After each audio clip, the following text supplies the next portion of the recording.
Prezados, saúdo a todos que estão assistindo esse vídeo. Como forma de apresentar o meu trabalho a todo mundo que está aí prestigiando o Congresso Internacional de Direito. Meu nome é Marcelo Lemos, eu sou advogado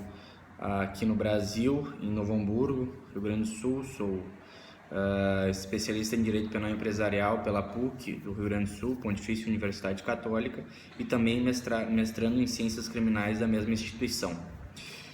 Meu enfoque de trabalho é na área de Direito Penal Econômico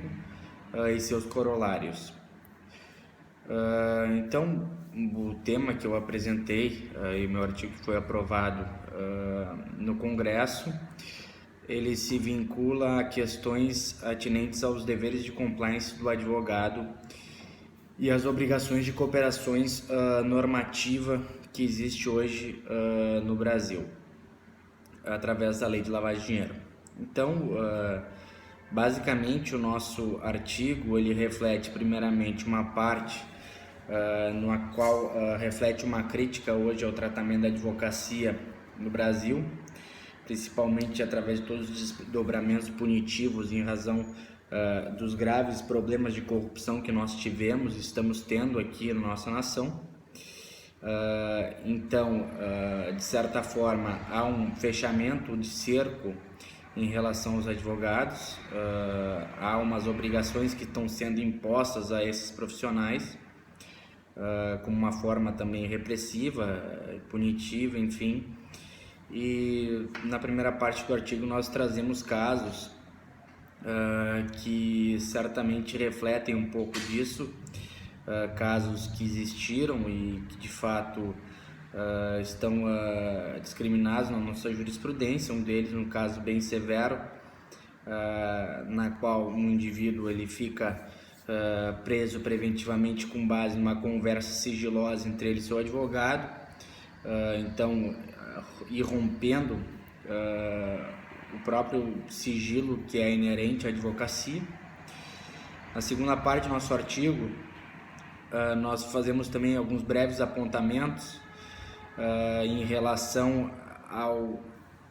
advogado como sujeito ativo do crime de lavagem de dinheiro. Basicamente, o entendimento e com certeza que nenhuma atividade profissional deve ser blindada, né, pela lei. Claro que se no decurso do intercrimes da lavagem de dinheiro o advogado for atuar ali como um breve intermediário, fazendo de fato e dando de fato a licitude àqueles ativos provenientes da atividade criminosa, de fato haveria incidência do crime de lavagem de dinheiro. Agora, se o advogado vai lá, presta o serviço, emite a consequente nota fiscal e não tem conhecimento e nem teria como supor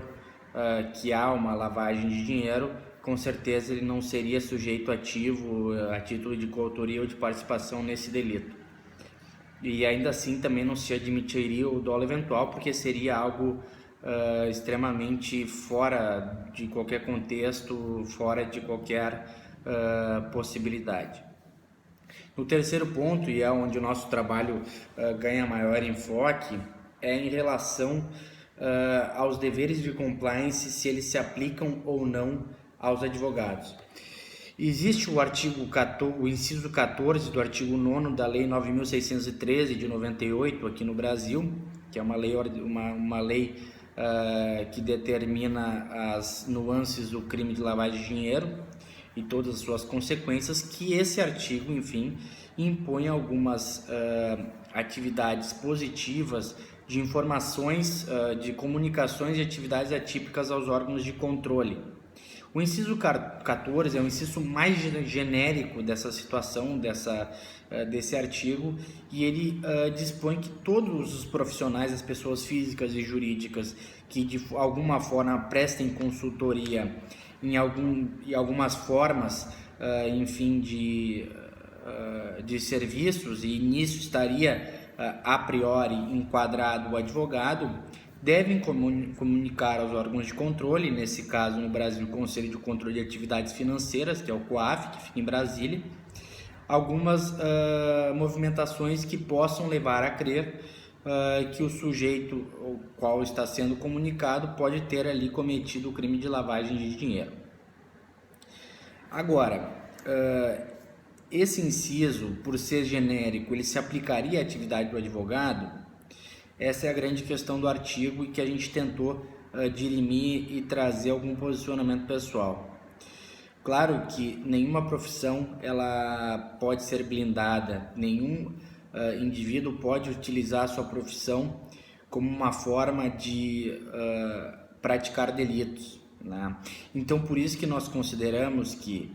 se as atividades elas são privativas de advogado, e essas atividades privativas de advogados que são inseridas no corpo do Estatuto da Advocacia, que é uma lei ordinária, não estaria o advogado enquadrado por uma série de funções, pelo próprio sigilo inerente à advocacia, pela própria necessidade de resguardar alguns princípios constitucionais que o acusado, enfim, em processo penal ou até mesmo em outras searas do direito, é facultado a ele, enfim, não produzir prova contra si mesmo, por exemplo, e até mesmo pela própria questão do advogado, que vai estar, entre aspas, advogando contra o seu próprio cliente. Então, aquelas situações nas quais o advogado age, enfim, em consultivo, em temas consultivos, na área do judicial contenciosa, principalmente na seara criminal, não, o advogado não estaria ali adstrito a essas obrigações de comunicações de atividades atípicas, que por certo há uma série de fatores que levam a crer que o advogado necessita eminentemente desse sigilo, e também ele não tem, enfim, essa obrigação ela colidiria com uma série de princípios constitucionais e obrigações condicionais do próprio advogado. E também o advogado poderia, em alguma causa, estar mesmo abarcado por uma causa de justificação, porque se ele tivesse que comunicar essa atividade atípica, ele poderia estar praticando um delito. Mas, por outro lado, como a gente falou antes, não há profissão que possa blindar ou que possa legitimar que o indivíduo pratique alguma forma de crime. Se o advogado, porventura, atuar em outras áreas que sim são obrigadas pelo artigo 9º da Lei de Lavagem de Dinheiro, ele pode sim, ele deve sim comunicar atividades atípicas. Explico. Se porventura o advogado atuar nas vezes do corretor de imóveis, enfim, vendendo imóveis e sob uma roupagem de que de fato ele é um advogado, enfim, ele deve comunicar essas atividades atípicas, porque elas fogem do âmbito da restritividade dos advogados, das atividades privativas de advogado. Então, esse permissivo legal, esse dispositivo do Código do Estatuto da OAB,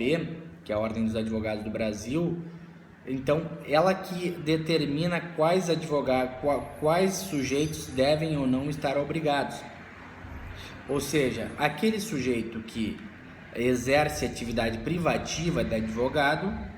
ele não está abarcado pelo artigo 9º da Lei de Lavagem de Dinheiro, ao passo que aquele advogado que faz às vezes de corretor de imóveis, de corretor de seguros, de contador, enfim, de outras searas que estão obrigadas pelo artigo 9º, sim, ele estaria abarcado pela incidência dessa lei. Seria basicamente isso, esse é o nosso posicionamento acerca do tema. Espero que tenham gostado do artigo, espero que tenham gostado também da nossa exposição, ainda que de forma